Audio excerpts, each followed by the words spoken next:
عليكم ورحمة الله وبركاته. halkaan naga daawanaysaan waa Liban Official Media ku soo dhawaada anigoo Liban Official Media.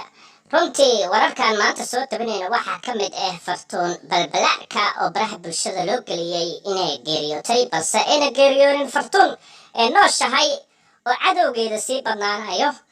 oo ma aragtay wax barabagaanta maalin kasta laga sameynayo. Fartuun waa gabar qalbi wanaagsan oo ku nool magaalada Muqdisho. runtii Fartuun oo wareysi laga qaaday ka cabanayso social media-ha dadweynaha joogaan wareysigeedana waxay u dhigtay sida tan. Fartuun Balbalaarka way dhimatay qolka qoota ay soo dhigtid ilaahay ka cabso horteedina aad dhimtid oo laga yaabo ilaahay shalay ku inta dhan ku soo dhameysay ka cabso riyaa qaladka aad galeys iska dhaaf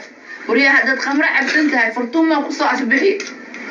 inna lillahi horteed inna lillahi adaan ku leeyahay ma garatay qaladka hal iska dhaafo dado waa xanuunsantiin caloosha ka jirantiin Soomaaliya caafimaad ilaahay hani keeno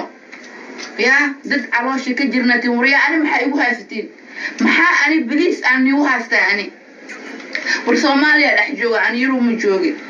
حوغي يا حمانو يا يتبقى أنا سوف ليسنا أنك هلا ما يقول لأسنتين والله حامي السما يكون منتي يبصر شيغا واكل بحينا لا والله واكل بحينا مع الإسلام وقول يا قفك ولا كاغا دور أنا حقين waa دور حقين waa iska عليا marka xaq waa inaad dhurta horta walaal xaq waa inaad kullu nafsin da'iqatul maut alle wallahi nafta meesha loo joogo ma ogaan kartid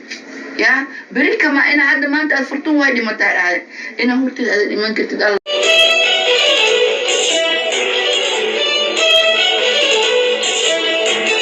iyo ku soo dhawaada maanta waxayna haynaa lamaanihii iscaashaqay oo ku noolay Muqdisho